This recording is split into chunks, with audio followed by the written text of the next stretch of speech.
अभी हमने सुना वर्षों से कि एक बार ऐसा हुआ, लाओत्सु के राज्य में प्लेग फैल गया और चूहे हो गए।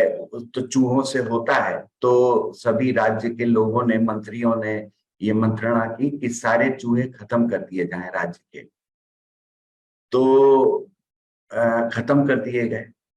उसके बाद एक ऐसी बीमारी फैली रहस्यमयी कि जिसका ना इलाज ना कोई समझ राज्य में किसी चिकित्सक के पास थी। पता चला कि ये जो चूहे खत्म हो गए उसकी वजह से बिल्लियां भी खत्म हो गई, और बिल्लियां आवश्यक हैं कुछ बैक्टीरिया के ना पनपने देने में। कुछ चीजें हैं जो कि बिल्ली के होने से खत्म हो जाती है। चूंकि बिल्ली ही समाप्त हो गई, इसलिए उस राज्य में ऐसी बीमारी हुई जिसका कोई तोड़ नहीं हुई। फिर राज्य के सभी लोगों ने मंत्रणा की कि प्लेग का तो हमारे पास इलाज है, सदियों से होने वाली बीमारी है, हमारे पास उसका उपचार उपलब्ध है, तो हमें प्रकृति के साथ ऐसी छेड़छाड़ नहीं करनी चाहिए। तो ये लाओत्सु के समय की घटना है। उन्होंने बताया प्रकृति के साथ सामंजस्य, living in harmony with nature is Tao. तो इस विषय पर ताओ पे मैं आपसे कुछ बहुमूल्य बातें जो मुझे समझ में आई वो मैं शेयर करना चाहूंगा। इसके पूर्व एक ओशो का मैं 5 मिनट का ऑडियो चलाऊंगा वीडियो के माध्यम से, तो उससे ये ताओ के सूत्र जो स्वास्थ्य के संबंध में हमें और भी स्पष्ट होंगे। अगर आप लाओत्से से पूछें तो शरीर शास्त्री की जो अब की समझ है वो वही कहती है जो लाओत्से कहता। आपने कभी ख्याल किया है कि आप सांस जब लेते हैं तो आप लेती सांस पर जोर देते हैं कि जाती सांस पर? लाओत्से कहता है खाली करने वाली सांस पर जोर देना, लेने की फिक्र ही मत करना, वो अपने से आ जाएगी, उसको आपको क्या चिंता करना, आप सिर्फ सांस को उलीझ के बाहर कर देना। आप सांस लेना मत अपनी तरफ से, वो काम परमात्मा कर लेगा, वो प्रकृति कर लेगी, आप सिर्फ खाली कर दो।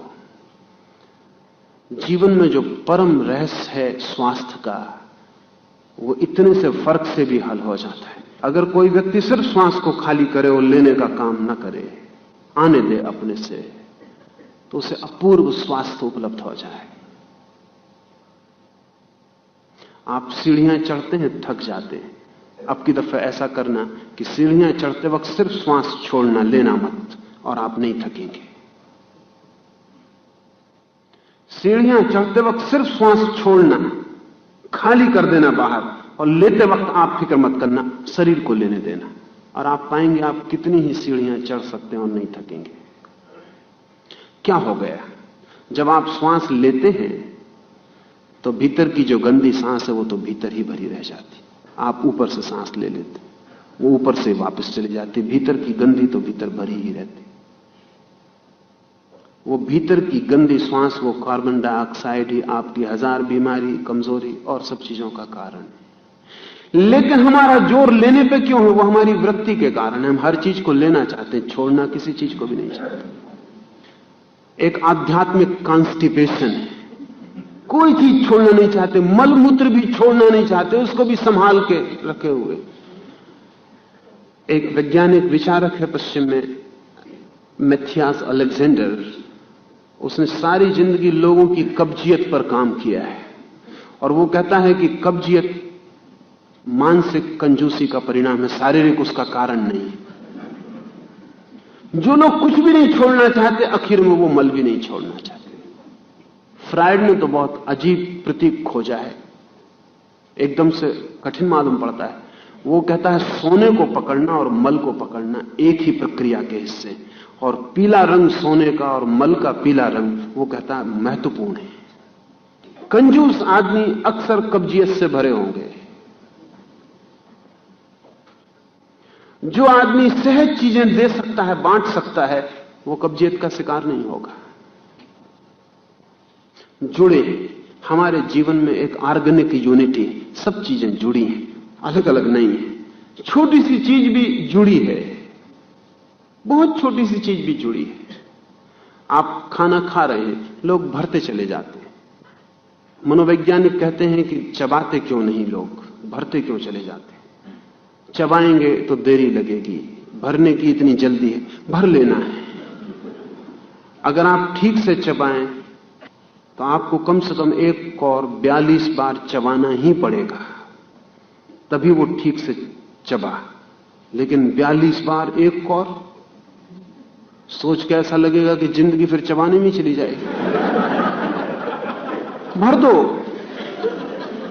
आपको पता ही नहीं कि पेट के पास फिर कोई दांत नहीं, और पेट सिर्फ एक तरह की चमड़ी है, और पेट के पास उसे पचाने का कोई उपाय नहीं। ऊपर से भरते चले जाओ, नीचे से निकलने मत दो। और ये दोनों एक साथ होंगी घटनाएं, तो आदमी की जिंदगी एक कचरे का ढेर हो जाती। ये कठिन मैं इसलिए कह रहा हूं कि सब चीजें जुड़ी हैं। जो आदमी ठीक से नहीं चबाएगा वो हिंसक हो जाएगा, उसका व्यवहार हिंसक हो जाएगा, क्योंकि जो आदमी ठीक से चबा लेगा उसकी हिंसा की बड़ी मात्रा चबाने में निकल जाती है। ठीक से चबाने वाले लोग मिलनसार होंगे।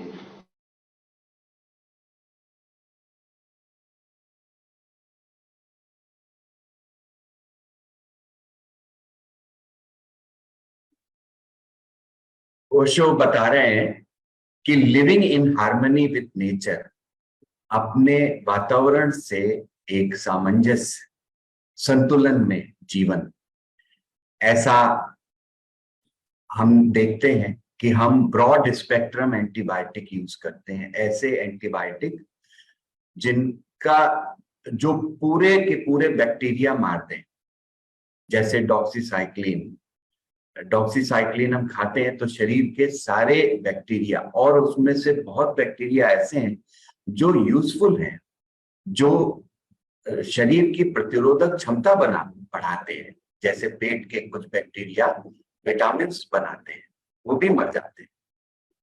तो ऐसे सुपर एडेड इन्फेक्शन, ऊपर से एंटीबायोटिक लेने पर ऐसे बैक्टीरिया का इन्फेक्शन हो जाता है जो फिर दवाओं से, बाकी जो उपलब्ध दवाएं हैं उनसे ठीक नहीं होते, और अस्पताल में अक्सर ऐसा इन्फेक्शन होता है जो कि आम जो एंटीबायोटिक है उनसे ठीक नहीं होता। तो ये सुपरा इन्फेक्शन, और इसको कहते हैं हॉस्पिटल से जो होता है, hospital acquired infection, nosocomial infection, वो बहुत सीवियर होता है। तो इस परिप्रेक्ष्य में ताओ की ये देशना अद्भुत है कि हम अपने वातावरण से, प्रकृति से सामंजस्य में हों।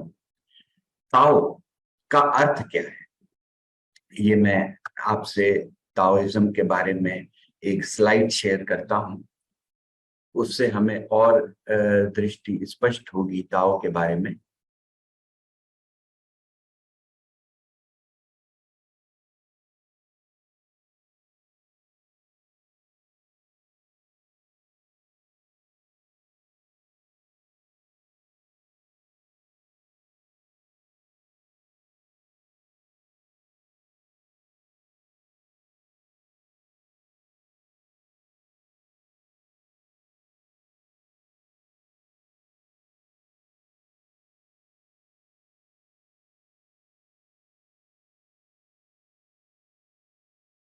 यस, ताओ का क्या अर्थ है? ताओ को चीन में दाओ कहते हैं। ये इसका रोमन अनुवाद है TAO। असल प्रोनाउंसिएशन इसका चीन में दाओ है, और हम लोग इसको ताओ कहते हैं, एक ही बात है। ताओ का जो अर्थ है शाब्दिक, वो है द वे, पाथ। और लाओत्सु जो इसके प्रवर्तक हैं, जिनसे ये प्रारंभ हुआ, उनका कहना है कि ये पाथलेस पाथ है, ऐसा पथ जिस पे विचरण किया जा सके, वो ताओ नहीं है। ताओ कोई बंधा बंधाया मार्ग नहीं। द पाथलेस पाथ इज ताओ, और इसका शाब्दिक अर्थ है द वे। हम कहें कि जो साधना का पथ है वो, और चीन में वो जाके ताओ के रूप में समझा जाने लगा। और इसका और भी अर्थ है ताओ के। एक तो है द यूनिवर्सल लॉ, ये धर्म कहें हम उसको, कि जो सबको धारण किए हुए हैं, एक शाश्वत नियम। अगर हमें दुख हो रहा है तो ऐसा नहीं कि कोई परमात्मा या कोई भगवान हमें दुख दे रहा है, या हमारे पुराने जन्म का कर्म है जो हमें भोगना है, या किसी चीज की हमें सजा मिल रही है। ऐसा नहीं है। यूनिवर्सल लॉ ताओ का अर्थ ये है कि जो हम कर रहे हैं, जो हो रहा है, वो प्रकृति के शाश्वत नियम के अनुरूप हो रहा है। अगर हम सीधे चलते हैं तो बिल्कुल ठीक चल जाते हैं, अगर हम टेढ़े चलेंगे तो गिर जाएंगे। ऐसा नहीं है कि कहीं कोई व्यक्ति है कि जो हम टेढ़े चल रहे हैं तो हमें दंड दे रहा है कि इसको गिराओ, ये सही चल नहीं रहा है, इसको परिणाम दो, इसको धकेलो। तो ऐसा नहीं है, टेढ़े चलेंगे तो गिर ही जाएंगे, ये नियम है। तो यदि हम अभी दुखी हैं, अगर हम अभी अस्वस्थ हैं, तो हम कहीं ना कहीं ताओ के प्रतिकूल पड़ गए हैं। ये जानना चाहिए कि अगर हम स्वस्थ हैं, अगर हम खुश हैं, तो ताओ के अनुकूल पड़ गए हैं। The nature, the existence is Tao. जो ताओ की असल धारणा है कि ये पूरा समष्टि, पूरा अस्तित्व ताओ है, और उसी ताओ से हम पैदा होते हैं। वो शाश्वत है, अविकारी है। जो इसका जो ताओ ते किंग है, या ताओ ते चिंग जो इसका ग्रंथ है, उसमें ये पहली बात लिखी है कि हम सभी ताओ से पैदा होते हैं और ताओ में ही वापस लौट जाते हैं। ये शाश्वत धारा है। ताओ एक शून्य है जिससे एक पैदा होता है और उससे अनेक पैदा होते हैं। पहले एक ताओ शून्यता से एक का जन्म होता है, फिर दो पैदा होते हैं, और फिर अनेक, जो पूरी समष्टि है, जो पूरा अस्तित्व है। और लाओ से कहते हैं अपने ताओ ते चिंग में कि इसका कोई नाम नहीं है, चूंकि हमें कुछ कहना है इसलिए हम इसको ताओ कहते हैं, या अच्छा है हम उसको कहें महान है कुछ। तो ये ताओ का अर्थ है। अब ताओइज्म पर हम आते हैं। ये एक धर्म है प्राचीन का, जो कि लगभग 500 बीसी, या कुछ लोग कहते हैं 600 बीसी से आया चीन में, और फिर उसके बाद फैला Taiwan, Hong Kong, Japan, Malaysia, Indonesia. ये प्रारंभ हुआ लाओत्जू के साथ में। लाओत्जू ने ताओइज्म की एक ये पुस्तक लिखी। इसके पीछे भी एक इतिहास है, ताओ ते चिंग। हुआ यूं कि लाओत्जू, जो कि जू राजा जो चीन के रहे, उनके किंगडम में थे, और वहां एक दिन उनको लगा कि उनको ये राज्य छोड़ देना है। तो जब वो राज्य की सीमा पर पहुंचे तो जो चुंगी पर उनको रोक लिया गया, और जब राजा को ये संदेश पहुंचा तो राजा ने कहा उनको रोक लो, क्योंकि वो बहुत बड़ा खजाना अपने साथ लेके जा रहा है। तो लाओ त्सु ने कहा मेरे पास तो कुछ भी नहीं है। तो राजा ने कहा तुम्हारे भीतर ऐसी संपदा है कि यदि तुम उसको दे के नहीं जाओगे, दोगे नहीं, तो हम उसको आपको जाने नहीं देंगे। तो उस समय वहीं चुंगी पर लिखा हुआ ये ग्रंथ है ताओ ते चिंग, एक ही सत्र में लिखा गया।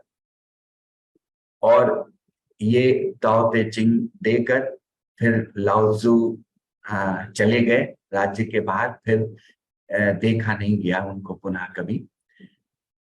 लोग कहते हैं कि वो अभी भी हैं, कुछ लोग कहते हैं, किंवदंती है कि वो भारत चले गए। और और भी कथाएं हैं उनसे जुड़ी हुई। तो ये ताओ ते चिंग जो है, ये पुस्तक, ये छोटी सी पुस्तक है। इसमें 81-82 ऐसे कुछ चैप्टर हैं। कुल मिला के इसमें 5000 शब्द से ज्यादा नहीं है। मैं कहूंगा अगर सेंटेंस आप मुझसे पूछें तो लगभग 400 सिर्फ वाक्य हैं, लेकिन एक एक वाक्य पूरा खजाना भरा हुआ है ज्ञान का उसके पीछे। तो ये ताओ ते चिंग जो है वो ताओइज्म का आधार है। लाओ त्सु को लाओत्से भी कहा जाता है, लाओत्से भी कहा जाता है, लाओजी चीन में कहा जाता है, और इनका असल में नाम ली अर है। और बाद में इनको लाओ त्सु के नाम से जाना जाने लगा, क्योंकि लाओ त्सु का अर्थ चीन में होता है द ओल्ड वेनरेबल मास्टर, वरिष्ठ सम्मानित गुरु। तो ये उनका टाइटल है, लाओ त्सु या लाओ त्से।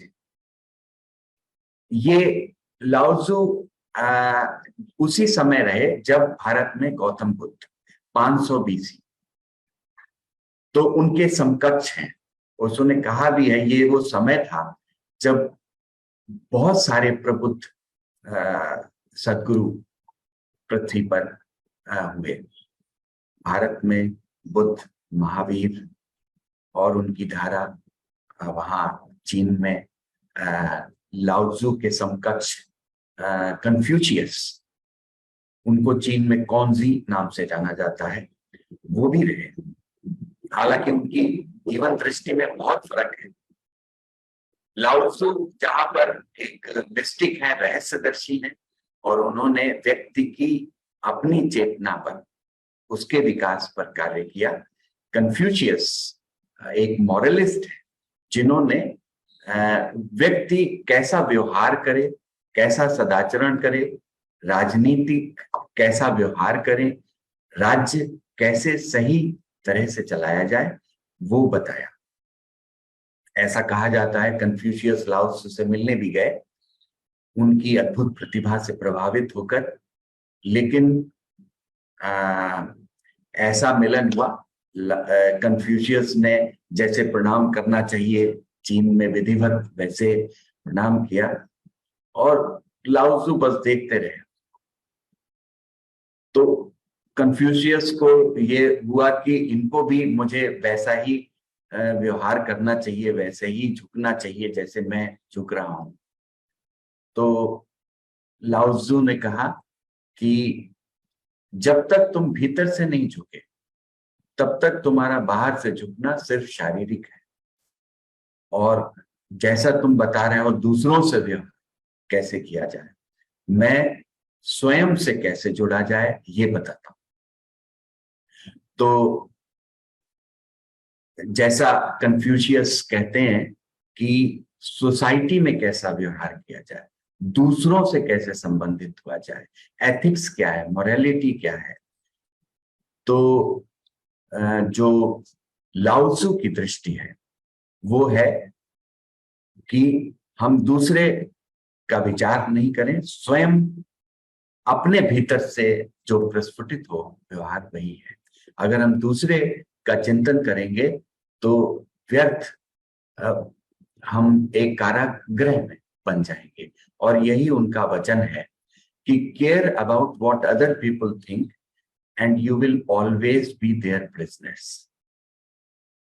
अगर हम दूसरे के बारे में सोचेंगे तो हम दूसरे के कारागृह से कभी बाहर नहीं आ सकते। ये उनकी सेइंग है लाओ त्सु की। और भी सेइंग्स हैं जो कि बहुत प्रसिद्ध हैं, जो कोट्स हम लोग सुनते हैं लाओ त्सु के। एक एक कोट जो ताओ ते चिंग पुस्तक में है वो अद्भुत है, एक पूरा जीवन दर्शन समाहित किए हुए हैं, पूरा जीवन रूपांतरित हो जाए एक एक सूत्र से। मैं कुछ सूत्र इसमें से आपके सामने आपके साथ शेयर करने जा रहा हूं। If you want to awaken all of humanity, then awaken all of yourself. If you want to eliminate the suffering of the world, then eliminate all that is dark and negative in yourself.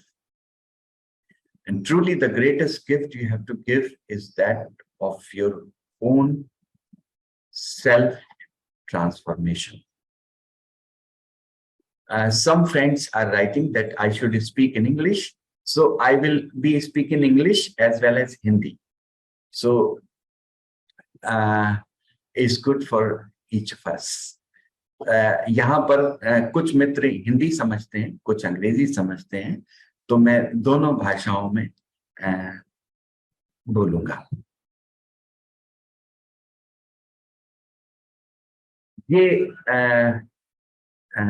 उनका लाओ Tzu का प्रसिद्ध वचन है, Watch your thoughts, they become words. Watch your words, they become action. Watch your actions, they become habits. Watch your habits, they become character. Watch character and it becomes your destiny.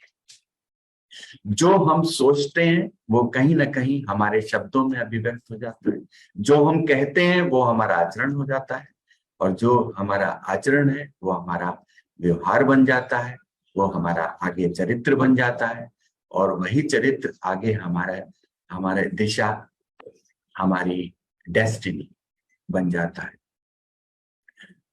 तो हमारा भाग्य जिसको हम कहें वो दरअसल में हमारे ही जोड़ है, हमारे चरित्र, हमारे सोचने का अल्टीमेटली।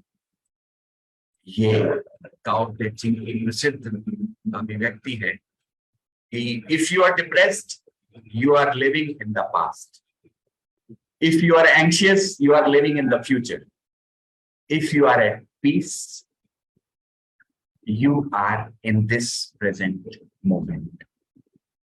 आप कभी भी देखें इस चीज को, आप डिप्रेस कब होते हैं? जब आप भूतकाल की स्मृतियों में होते हैं, ये सही हुआ, ये गलत हुआ मेरे साथ, ये सब गलत हुआ मेरे साथ, भाग्य ने ये किया, ऐसा होता तो ऐसा होता, तो ये डिप्रेशन ले आता है। और अगर हम भविष्य की चिंतना में लग जाएं, अगर हम उसी का विचार करें कल्पनाओं में, तो हम एंशियस हो जाएंगे। और शांत हम तभी होते हैं जब हम वर्तमान में स्थित होते हैं। ये बड़ा प्रसिद्ध वचन है जो मैंने ताओ ते चिंग पुस्तक ली है, उसमें ताओ ते चिंग में ये पीछे ये अद्भुत वचन लिखा है, The sage does not accumulate. The more that he expends for others, the more he spends for others, the more does he possess of his own. The more that he gives to others, the more does he have for himself. कोई भी चीज हम जब देते हैं तभी वो हमारी होती है। अगर हम उसको, कोई चीज हमारे बैलेंस बैंक में है तो वो सिर्फ एक फिगर है, वो धन तब बनती है जब हम उसको देते हैं, तब वो हमारी होती है। जब कोई वस्तु देते हैं तो वही हमारी हो पाती है। लंबे समय में देखा जाए तो वही हमारी हुई।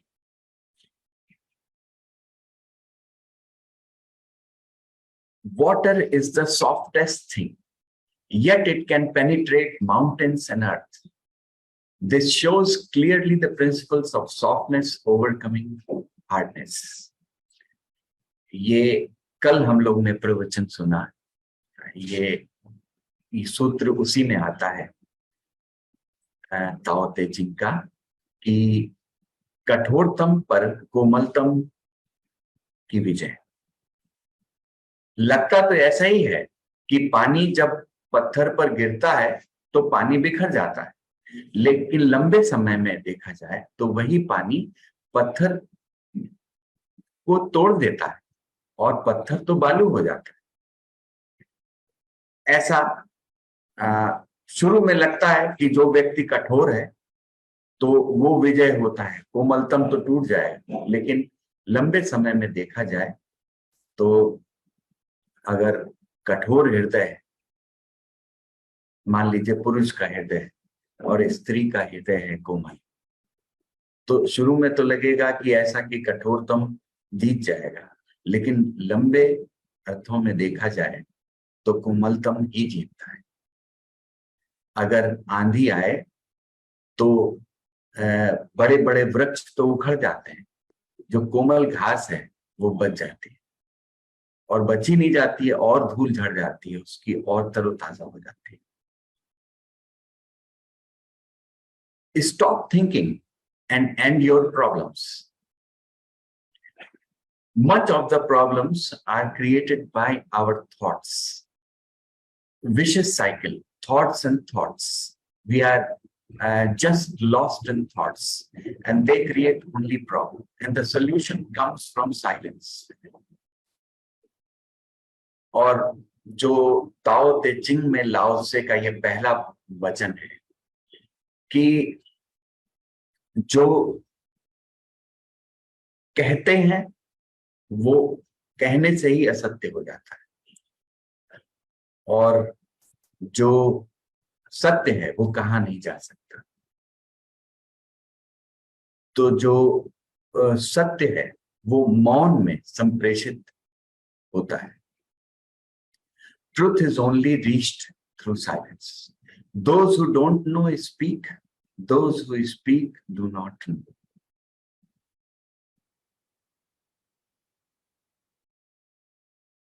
The journey of 1,000 miles begin with a single step. बिल्कुल ऐसा लगेगा कि बहुत लंबी दूरी है, हमें जाना है, लेकिन वो प्रारंभ होती है पहले स्टेप के साथ।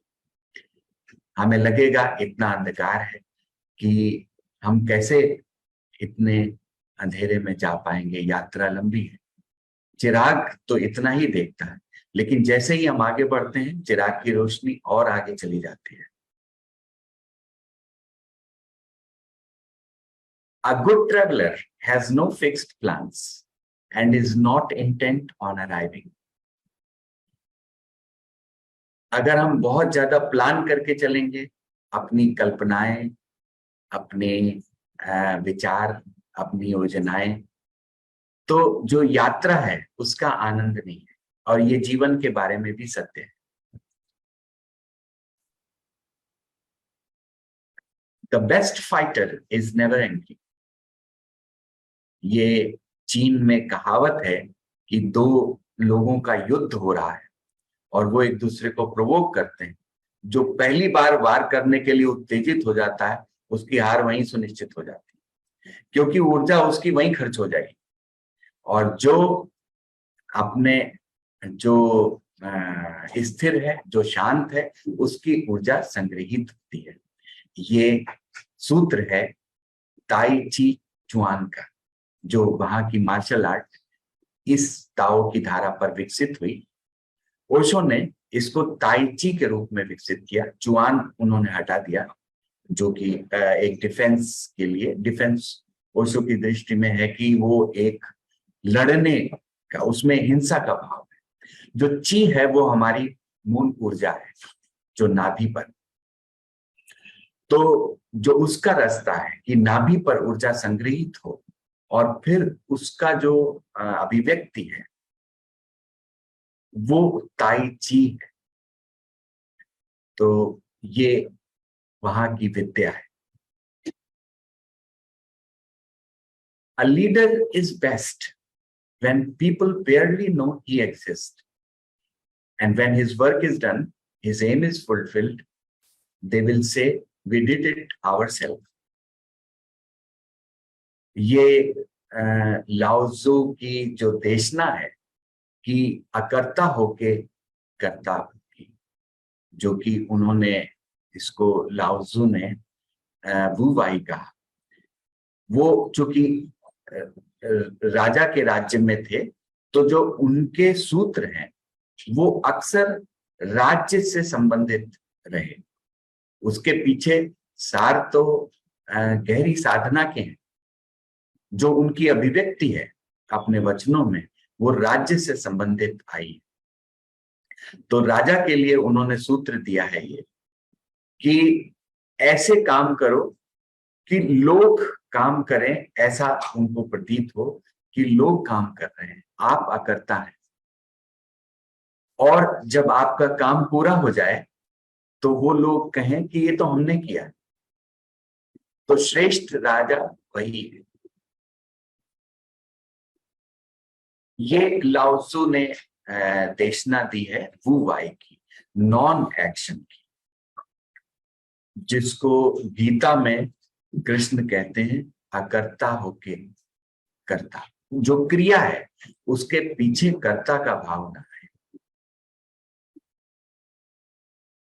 जो लाओत्सु कहते हैं कि जो पूरा ब्रह्मांड है वो अपने से काम कर रहा है। The whole universe is functioning without action.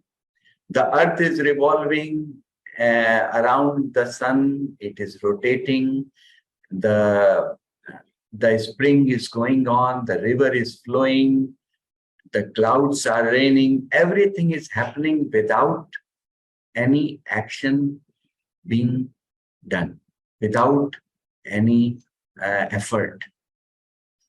Animals are running here and there without any effort, without any stress. The action, the function is happening, but without any effort. And why we are in stress, why we have to do, why we are in action? Because we say no inside, we have some resistance, that we do it out of goal, out of a target, out of a desire.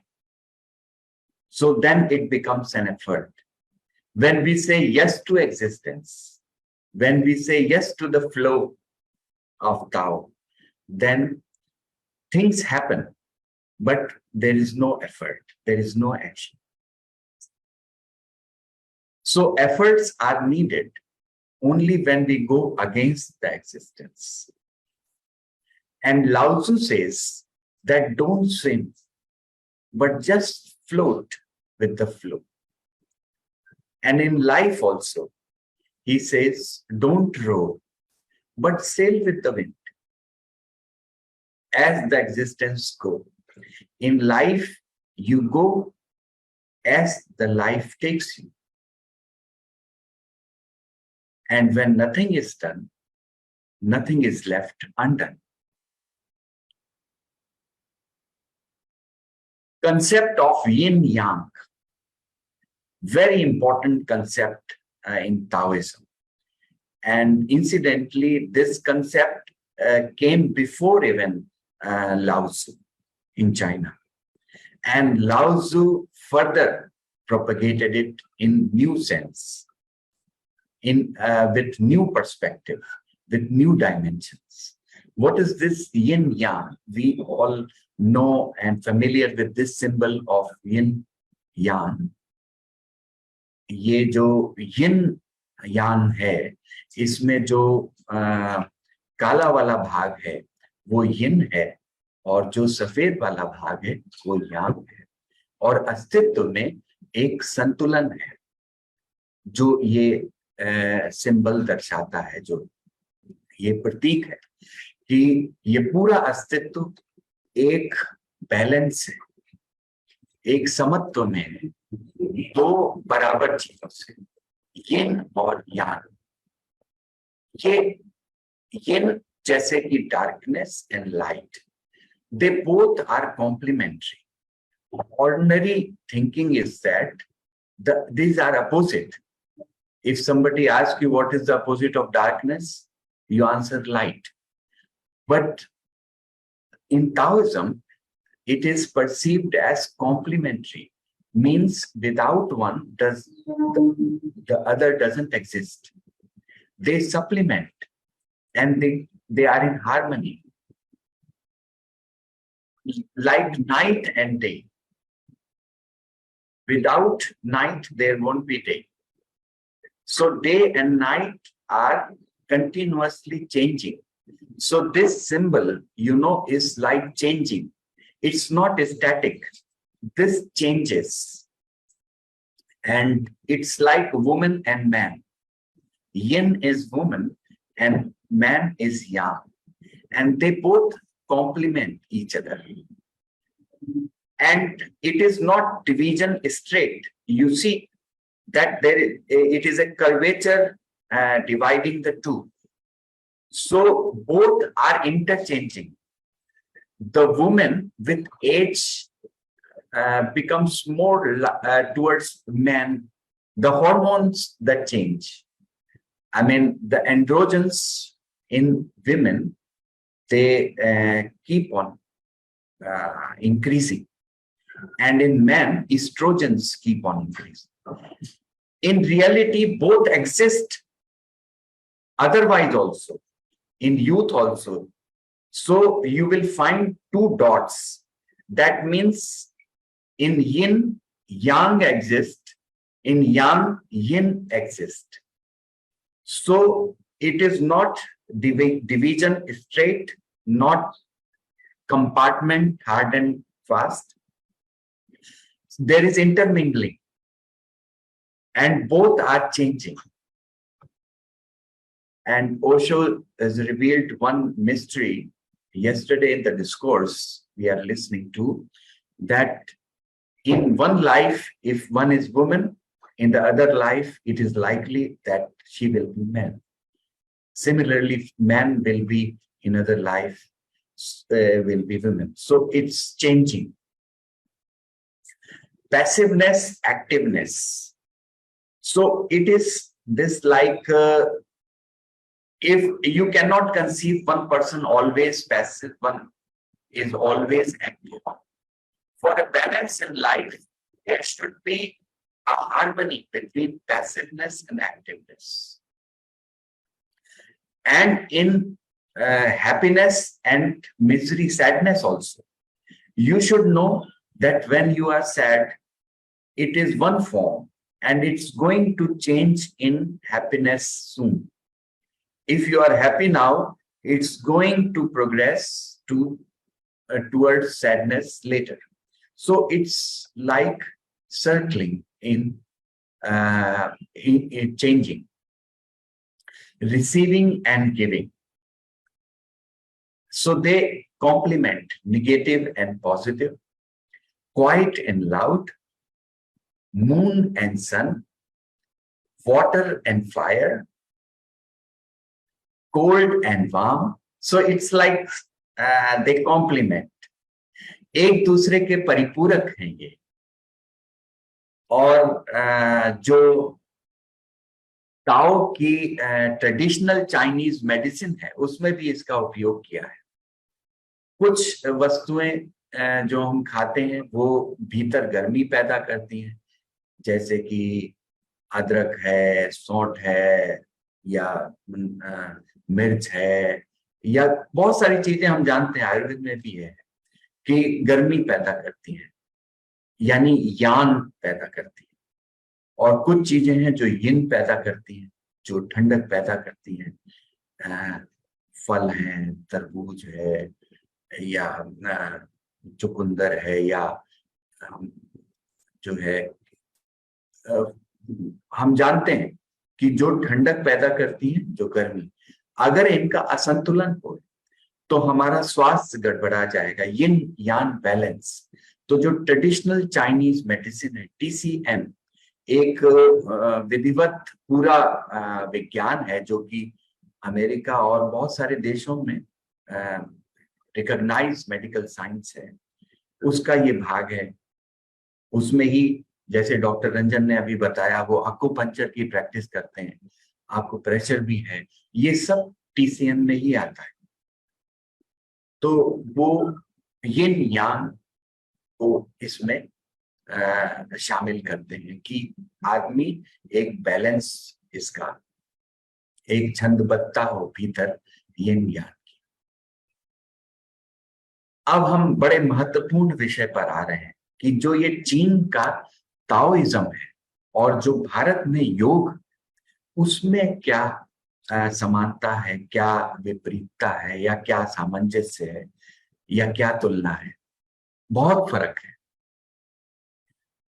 बड़े आश्चर्यजनक दोनों में फर्क है, जो कि हम अभी आपके सामने शेयर करने जा रहे हैं। योग कहें या और भी भारतीय साधना की परंपरा है, तो ताओइज्म जो है वो 3 केंद्र मानता है हमारे भीतर। एक मस्तिष्क का केंद्र है, एक हृदय का केंद्र है, और एक नाभि का केंद्र है। जबकि योग और दूसरे साधना की परंपराओं में 7 चक्र या 8 चक्र ऐसे माने जाते हैं, ऊर्जा के केंद्र। तो जो ताओइज्म है वो ये कहता है कि हमें अपने नाभि पर ऊर्जा को ले आना है। बुद्धि नहीं है केंद्र, हृदय भी नहीं है, उसको अपने नाभि पर आना है। और जो योग और दूसरी भारतीय साधना की परंपरा है वो कहते हैं कि हमें अपने सहस्त्रार पे जाना है। We have to ascend up to our crown chakra, Sahasrara. So this is the difference, that in Taoism there is a descent of energy, that in this our meditative process of transformation we have to be settled, descend at the navel center, energy at the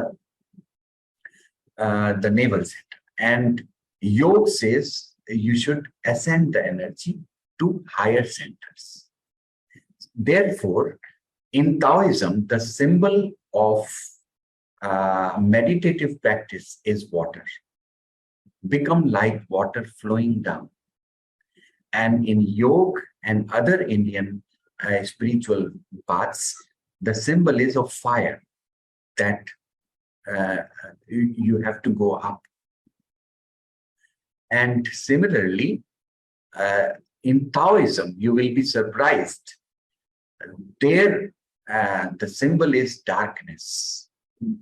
And in yoga and other Indian system, we all know that the Rishi prays that from darkness, take me to light. Bharat में हम सभी प्रार्थना करते हैं, अस्तो मां सद्गमय, तमसु मां ज्योतिर्गमय। तो ये जो भारत की परंपरा है, कहीं ना कहीं पुरानी परंपरा है, जिसमें मनुष्य को भय लगता रहा अंधकार से। तो जो वो विकास हुआ जो यहाँ पे मनुष्यता का, उसमें एक बात आई कि जो हमें प्रकाश की ओर जाना है, जो सत्य है वो प्रकाश है। जबकि ताओइज्म में कहते हैं सत्य अहंकार है, अंधकार है। अंधकार सनातन है, प्रकाश तो आता है और चला जाता है। जो सनातन तत्व है वो अंधकार है। तो ताओइज्म में उन्होंने अपना प्रतीक चुना है अंधकार का। ताओइज्म में प्रैक्टिस है इनएक्शन, जो जोर है वो अकर्ता का है, अक्रिया पर है। जो साधक है उसके लिए गुरु कहता है तुम्हें कुछ भी नहीं करना है।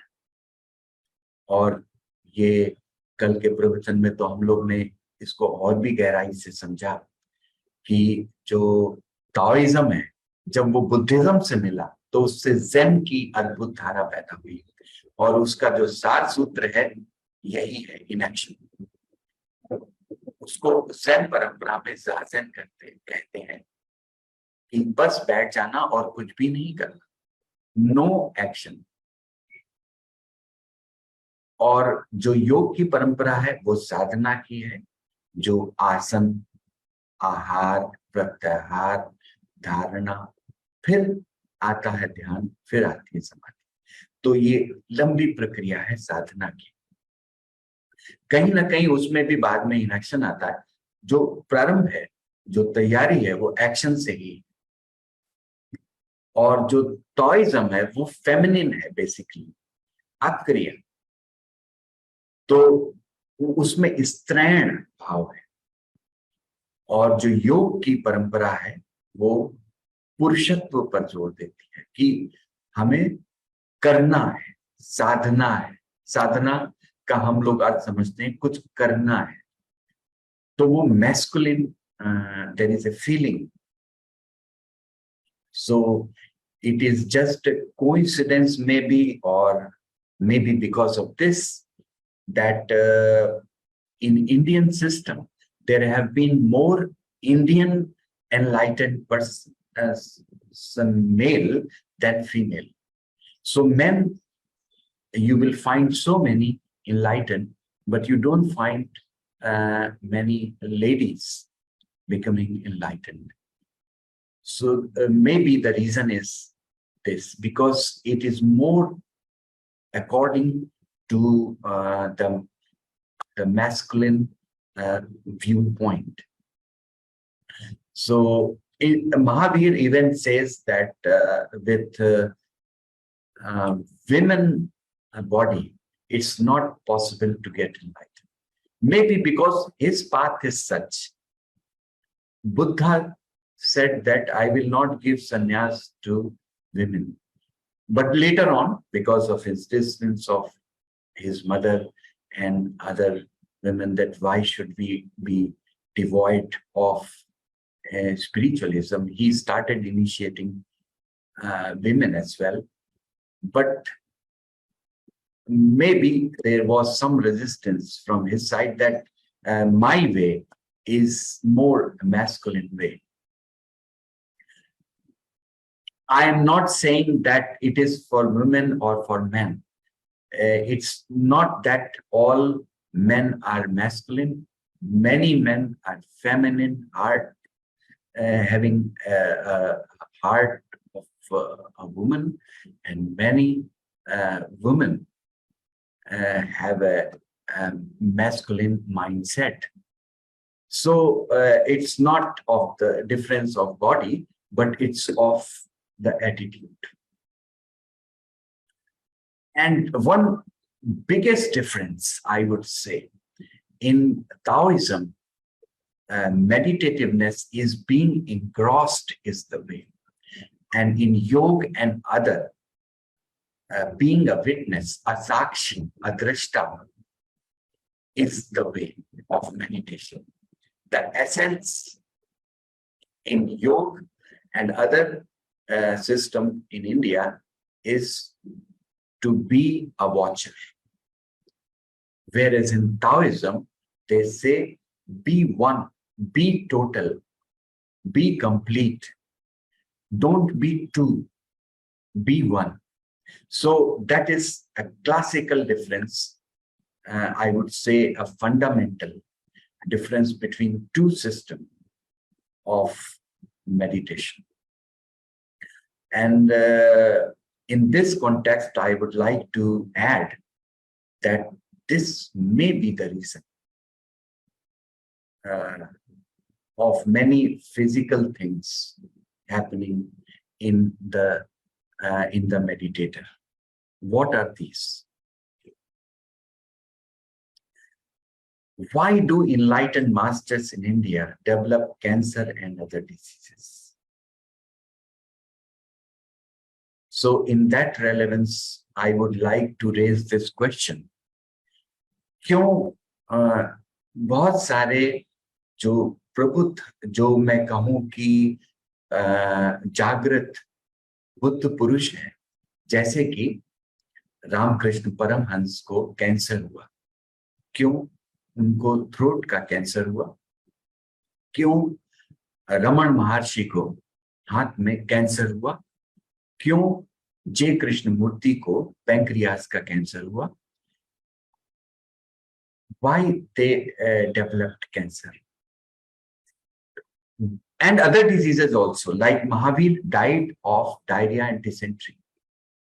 And Swami Vivekanand had 31 diseases.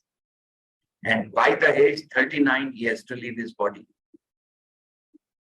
including diabetes. And Osho had diabetes, and in the later days, he became very weak and his body became fragile. And of course, aggravated by the poison. And he revealed one thing very important. He was doing this meditation on a tree, and his body fell down. He could see that he was on the tree and his body is lying there down. For a long time after, then ladies came that way, and when they touched the body, he came back to the body again. And after that instance, it happened many times, he was out of the body, and he said that otherwise my body would have continued till 70 years. Now that I have become out of body, my body cannot live beyond 60 years. And incidentally, at the age just 60, he left his body. And one revelation he has made, that when you become out of the body, then your whole energy is not there available in the body to fight with the diseases. And this is the reason he said that in Taoism, this doesn't happen. Because the whole energy is one with the body. So it is so that in Taoism. So I am leaving this question to you, that why do enlightened masters in India develop cancer? Is it a coincidence, or is it a past life karma finishing in the last life quickly? So this is also a hypothesis, that one is finishing his karma and this is the life he has to finish, so this thing happened. Or is it due to detachment with the body? क्यों ये बीमारी और cancer होता है?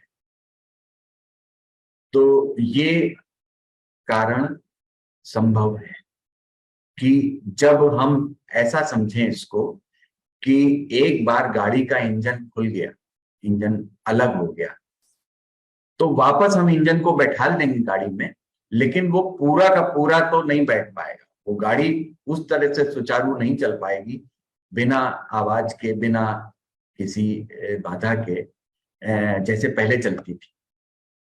तो कहीं ना कहीं ये संभावना है। ओशो ने जो ताओइज्म पे बोला, जिसकी वजह से मैं यहाँ आज आपके सामने बोल रहा हूं, वो अद्भुत है। और उन्होंने जो ये लाओत्जू पे बोला है, वो आजकल जो ताओ उपनिषद के रूप में हम लोग सुन रहे हैं, ये उन्होंने ताओ ते चिंग को एक उपनिषद की महिमा दी है।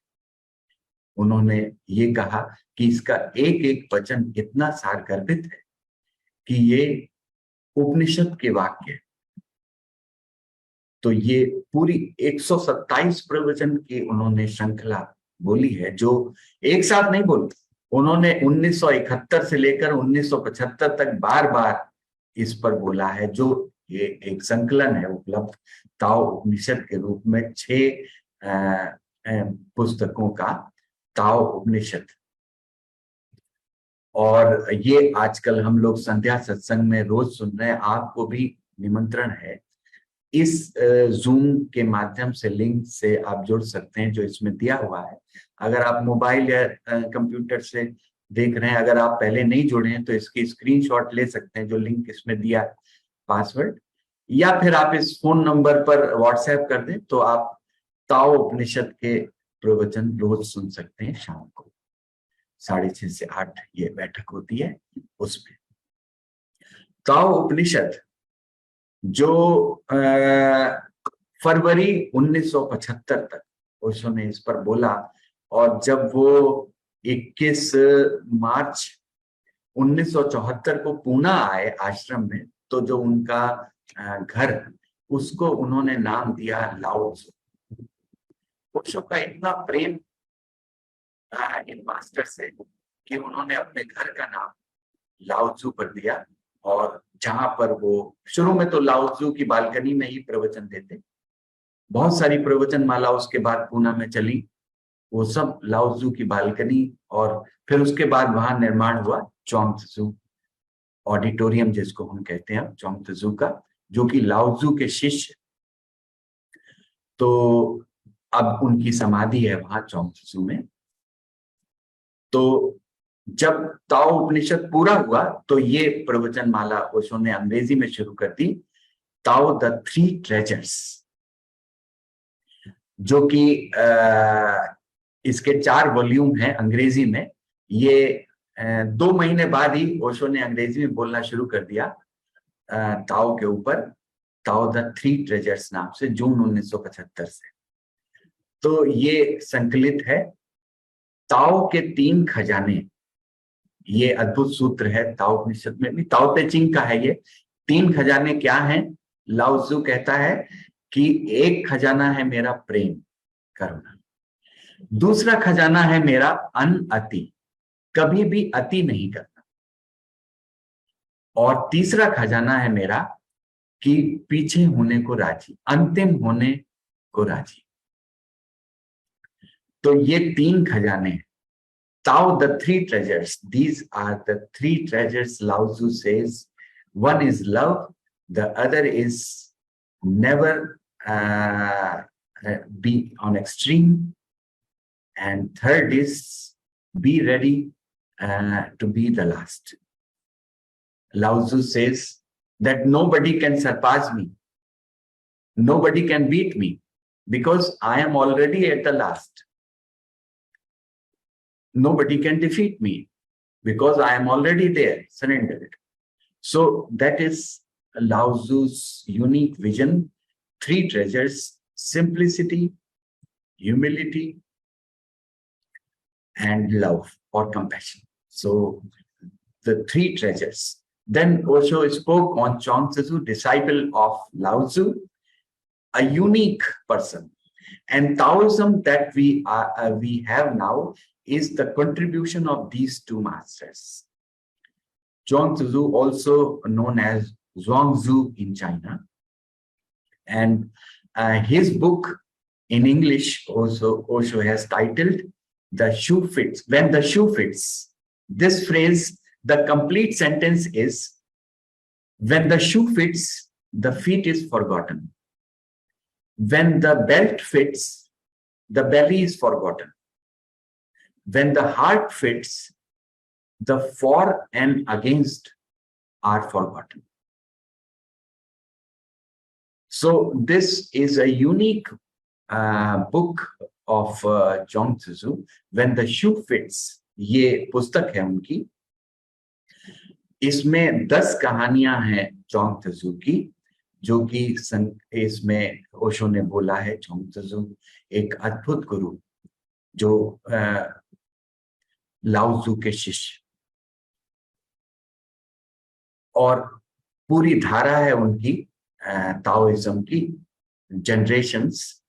और जो दूसरे गुरु हैं जैसे ली त्सु, उनके ऊपर भी ओशो ने बोला है ली त्सु के बारे में, ताओ the pathless path.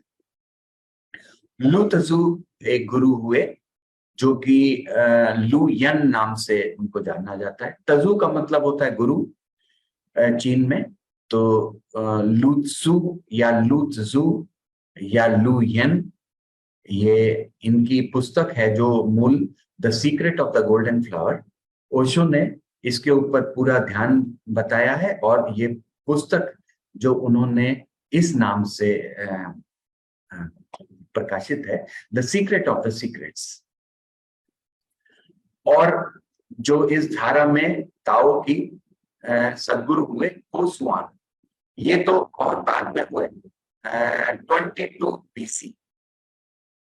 So this Kosuan is another master, and his book is The Golden Gate, a unique compilation on Taoism. So these Osho has spoken on Taoism. Now I am so much excited, I am so much motivated by this vision of Taoism.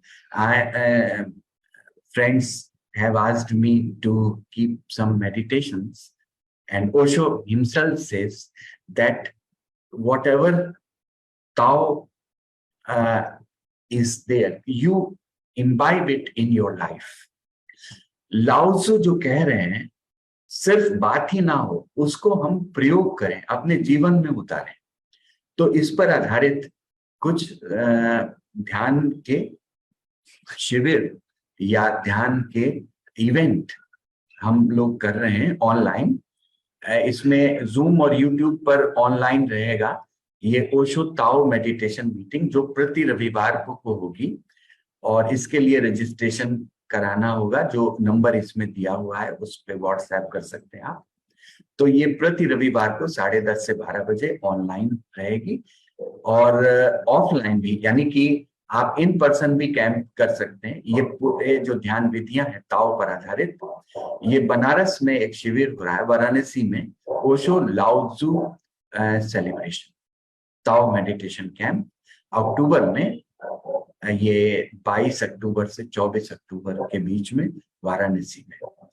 तो यहाँ पे भी registration करा सकते हैं। ये in person है, यानी कि वहां पे सुंदर आश्रम है वाराणसी में, वहां पर हम इसको करेंगे ओशो लाओत्सु सेलिब्रेशन।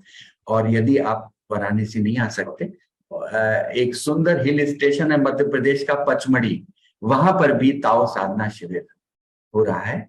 वहां पर आप आमंत्रित हैं, अक्टूबर में ही, उसी के बाद में ही 26 अक्टूबर से ये शिविर है, 30 अक्टूबर तक 4 दिन का। तो पचमढ़ी में भी आपका स्वागत है। तो ये ताओ पर आधारित ध्यान प्रयोग हम लोग करेंगे। अभी एक छोटा ध्यान प्रयोग हम लोग करने जा रहे हैं, जो कि बहुत ही महत्वपूर्ण, मैं कहूंगा कि सबसे महत्वपूर्ण ताओ की देशना का ध्यान प्रयोग। अभी हम लोग इसको करेंगे, 20 मिनट का ये सत्र रहेगा। इसमें 10 मिनट पहले प्रयोग को हम लोग समझेंगे ओशो से कि प्रयोग क्या है और लाओत्सु की देशना क्या है। इस प्रयोग के संबंध में फिर 10 मिनट ये प्रयोग करेंगे, उसी के साथ ये आज की मीटिंग पूरी होगी।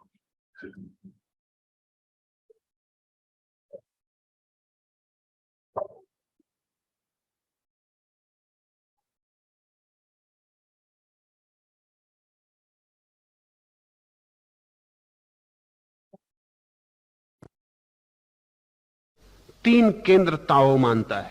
एक तांदेन नाभि केंद्र, दूसरा हृदय केंद्र, और तीसरा बुद्धि का मस्तिष्क केंद्र। नाभि केंद्र अस्तित्व का सबसे गहरा केंद्र है, फिर उसके बाद उससे कम गहरा केंद्र हृदय का है, और सबसे कम गहरा केंद्र बुद्धि का है। इसलिए बुद्धिवादी अस्तित्व से सबसे ज्यादा दूर होता है।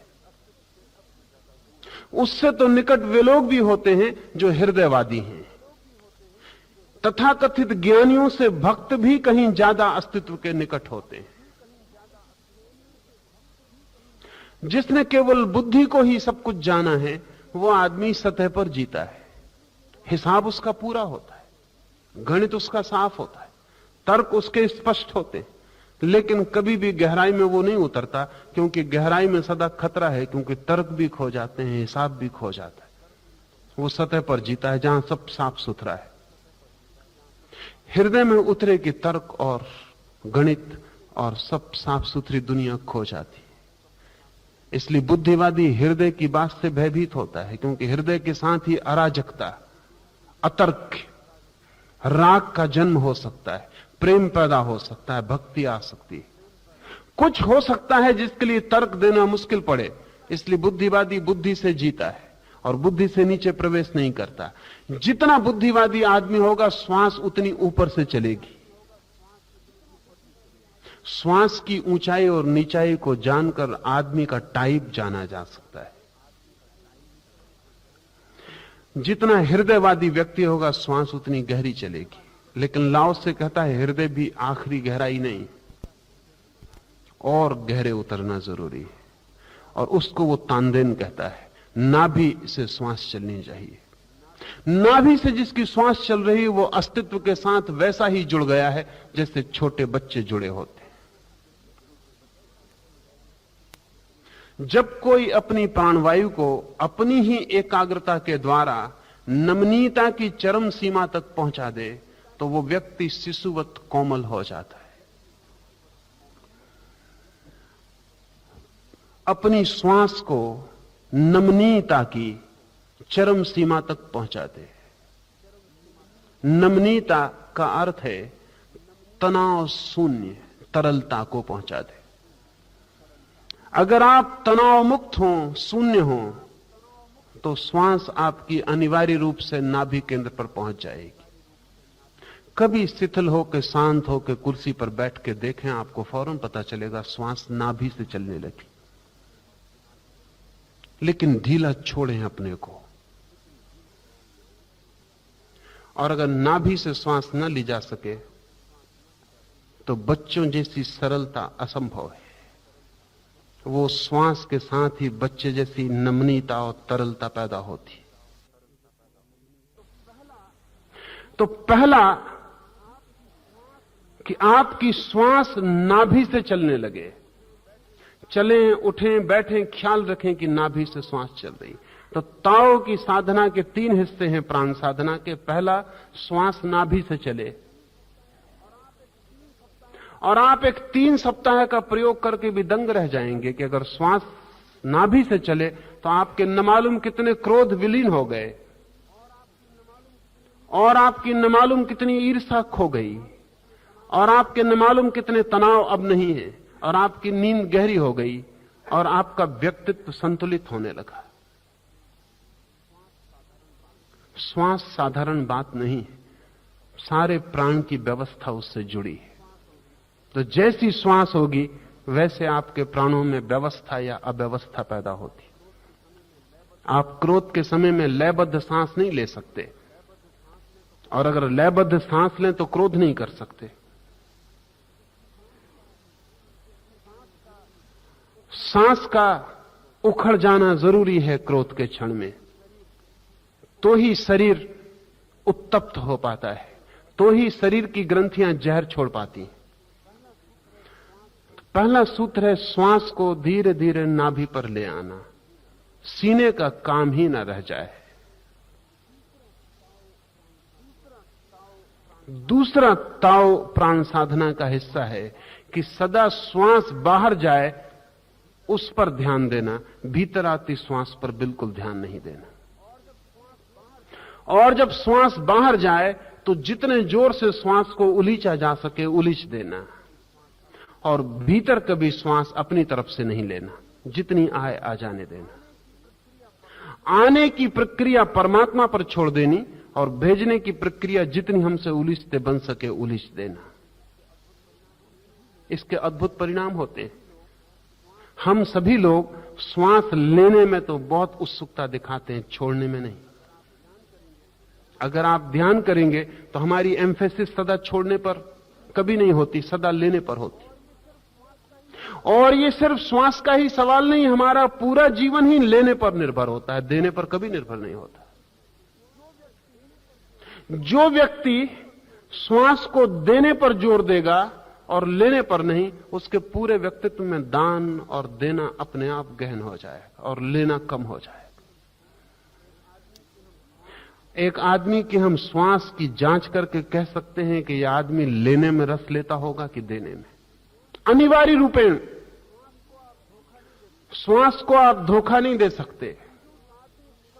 कंजूस आदमी कभी भी श्वास छोड़ने में सुख अनुभव नहीं करता, सिर्फ लेने में। ताओ का मानना है कि श्वास को उलीचें और लेने की आप फिक्र ना करें, क्योंकि लेना तो अपने आप हो जाएगा, उलीचना भर काफी है। और जितनी आप श्वास को उलीच देंगे उतनी ताजी श्वास भीतर चली आएगी। और ये उलीचने पर जोर देने का कारण है क्योंकि इस जोर की बदलाहट से, इस उलीचने की तरफ जोर बढ़ने से आपके पूरे जीवन में देने की संभावना बढ़ने लगेगी। हमारा सारा क्रोध इसीलिए है कि हम देना नहीं चाहते, लेना चाहते हैं। हमारी सारी घृणा इसीलिए है कि हम देना नहीं चाहते, लेना चाहते हैं। हमारी ईर्ष्या इसलिए है कि हम देना नहीं चाहते, लेना चाहते हैं। हमारे जीवन का सारा उलझाव क्या है कि देने की हमें जरा भी इच्छा नहीं है और लेना हम बहुत चाहते हैं। जो दे नहीं सकता उसे कुछ भी नहीं मिलेगा, और जो दे सकता है उसे 1000 गुना सदा मिल जाता है। और जो हम देते हैं, अगर हम लोहा देते हैं तो सोना मिल जाता है। कार्बन डाइऑक्साइड उलीचिए और प्राणवायु भीतर भर जाती है, ऑक्सीजन भीतर भर जाता है। यही पूरे जीवन का सूत्र है। तो लाओसे का दूसरा सूत्र है, सदा श्वास को फेंकिए, लेने को भूल ही जाइए। लेने का आपको काम ही नहीं करना है, वो तो प्रकृति स्वयं कर लेती है। आप सिर्फ उलीचते हैं, फेंकते हैं, हटाते हैं, खाली जगह छोड़ दें, वो भर जाएगी।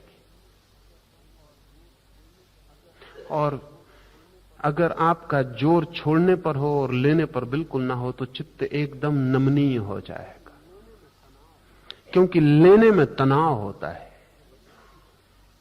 जबरदस्ती होती है। छोड़ने में तो सिर्फ हल्कापन आता है, छोड़ने में सिर्फ निर्भर होते हैं। भरना तो एक भार है, छोड़ना निर्भर होना है। छोड़ना तो वजन कम कर देता है। तो दूसरा सूत्र है, छोड़ें श्वास को, लें मत। और तीसरा सूत्र है लाओसे का,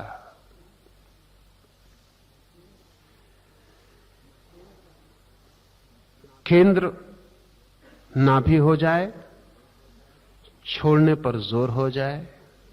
और तीसरा, ये जो श्वास का आना जाना है, इससे अपने को पृथक ना समझें। जब श्वास बाहर जाए तो समझें कि मैं बाहर चला गया, और जब श्वास भीतर आए तो समझें कि मैं भीतर आ गया। प्राण के साथ एक हो जाएं। हम क्या करते हैं, हम कहते हैं श्वास मुझ में आई, श्वास मुझसे बाहर गई। लाओस से कहता है इससे बिल्कुल उल्टी बात। वो कहता श्वास के साथ मैं बाहर गया, श्वास के साथ मैं भीतर आया। मैं ही बाहर हूं, मैं ही भीतर हूं। श्वास के साथ इस शरीर में भीतर आता हूं, श्वास के साथ इस शरीर के बाहर विराट शरीर में जाता हूं। चलते उठते बैठते अगर ये ख्याल रख सके कि श्वास के साथ मैं बाहर गया और श्वास के साथ में भीतर आया, इसका जप निर्मित हो जाए।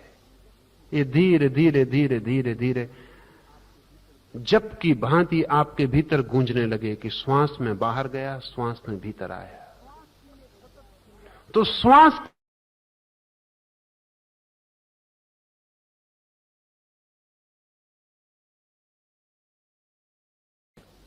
तो अद्वैत का अनुभव होता है। और अगर ये 3 बातें ध्यानपूर्वक हो जाएं तो लाओस से कहता है, जब कोई अपनी प्राणवायु को अपनी ही एकाग्रता के द्वारा नमनीयता की चरम सीमा तक पहुंचा देता है तो शिशुवत कोमल हो जाता है, तो फिर बच्चे की भांति कोमल हो जाता है। ये कोमलता जितनी ज्यादा हो उतना ज्यादा जीवन। तो लाओसे के इस सूत्र को साधना का सूत्र समझें। अपने श्वास का ध्यान रखें और श्वास के रूपांतरण की कोशिश करें। श्वास की बदलाहट आपकी बदलाहट हो जाएगी। श्वास में क्रांति आपके स्वयं के व्यक्तित्व की क्रांति हो जाएगी। और जैसे जैसे श्वास गहरी होने लगेगी आपकी गहराई बढ़ने लगेगी, आपका उथलापन समाप्त हो जाएगा।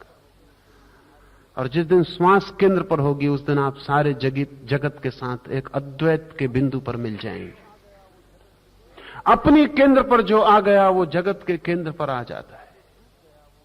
स्वयं के केंद्र पर जो डूब गया वो विराट के केंद्र से एक हो जाता है, तो एक परम आलिंगन अद्वैत का फलित होता है। और जैसे जैसे आपकी श्वास गहरी और भीतर भीतर उतरने लगती है, वैसे वैसे रहस्य के नए पर्दे और सत्य के नए द्वार खुलने शुरू हो जाते हैं।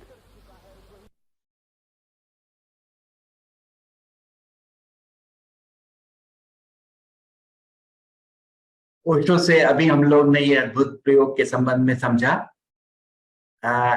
एक बात मैं जोड़ना चाहूंगा, अभी अभी स्मरण में आई है कि मित्र पूछते हैं कि जब ताओइज्म में ऐसा है कि हमें अपनी नाभि पर आना है, उसके भीतर अपनी ऊर्जा को ले आना है, और जो साधना है भारत में कि हमें सहस्त्रार पे जाना है, तो ये विपरीत कैसे हो सकती है? सत्य के मार्ग इतने विपरीत कैसे हो सकते हैं? ओशो ने बताया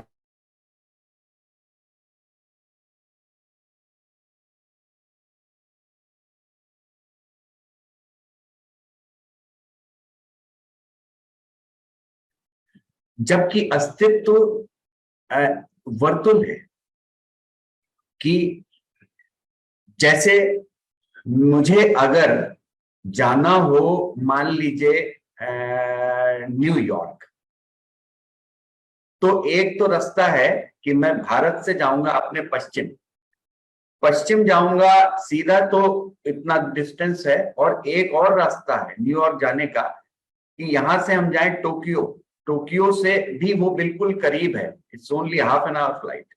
सो ये वर्तुलाकार है। तो ये जो ऊर्जा शरीर है, ये हमारे भौतिक शरीर के समतुल नहीं है। ऊर्जा शरीर वर्तुलाकार है। तो जब हम भीतर अपने नाभि के जाते हैं, जो ऊर्जा जिसको लाओत्सु तानदेन कहता है, और जापान में इसको हारा सेंटर कहते हैं, तो वो जुड़ जाता है सहस्त्रार से। वर्तुलाकार है अस्तित्व।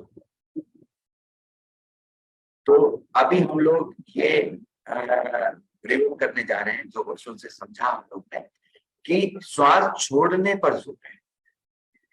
कि आमतौर से अगर आप देखें, जब भी अनुभव करें कि हम श्वास छोड़ रहे हैं कितना ड्यूरेशन में, और ले रहे हैं कितनी ड्यूरेशन की, तो कभी भी जब भी आप तनाव में होंगे, आप पाएंगे कि आ रही है ज्यादा, जा रही है कम। अगर आप बहुत शांत रिलैक्स होंगे, तो आप पाएंगे कि छोड़ना, जो एक्सलेशन है, that is more than inhalation. So begin from exhalation, and it relieves you of many ailments like constipation. As for instance, if when you throw your breath out, then the tendency of mind to hold is let go, is broken. So you also tend to release your toxins, your whatever is accumulated. So that is Lao Tzu's way, that is Tao way. Emphasize on exhalation and breathing from the belly. So these are the two things. Third thing, Osho says that don't be a witness of your breath. That is the yoga way, that is the Indian way. The Tao way is be one with the breath. So when you are breathing in, feel that you are with the body breathing in, and when you are breathing out, be with the breath. Be one, be total. Don't be dual, don't be two. So be one, complete. So this is the meditation we are going to do now. So in the beginning, generally we breathe shallow. So we begin with deep breathing, emphasizing on exhalation. Just I show you.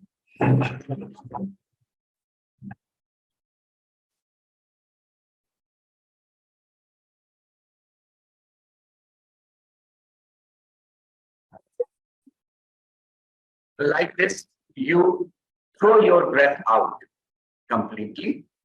So I will play a music for you so that it becomes musical, and Tao way is all music. Life with music is Tao. So I'll play music, and the music is just to help you exhale totally.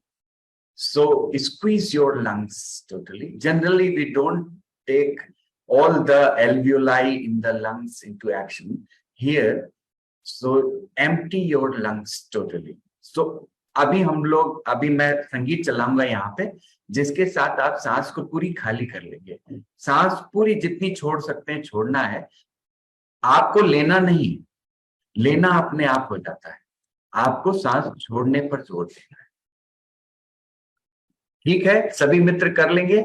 Any question, any doubt, you can type here.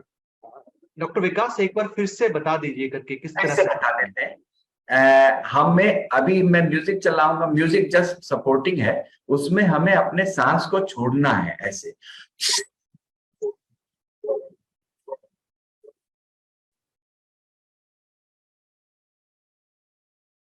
लेना नहीं है, फेफड़ा अपने आप ले लेगा. आपको सिर्फ छोड़ना है सांस को, पूरी गहरी सांस छोड़नी है. You have to exhale totally and don't you breathe in. Breathing happens by its own. Inhalation happens. You just exhale. So that is the way. Just only for 5 minutes we will do it. Okay. So we go ahead.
Please sit down, बैठ जाएं और अनुभव करें अपने नाभि पर। सहज, आप कुछ भी नहीं करना है। देखें, श्वास अपने आप नाभि से चलती है। Just be aware of your navel center, that the breathing is happening naturally through your belly.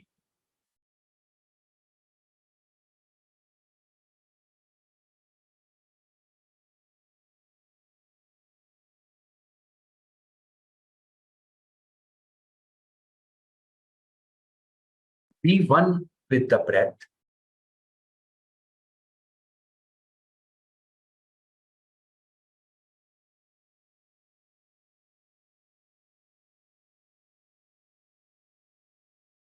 अनुभव करें अपनी श्वास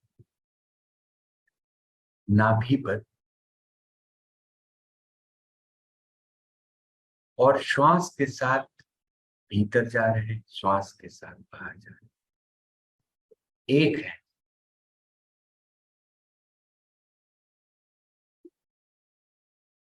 बस बैठे हैं अपनी पूरी समग्रता।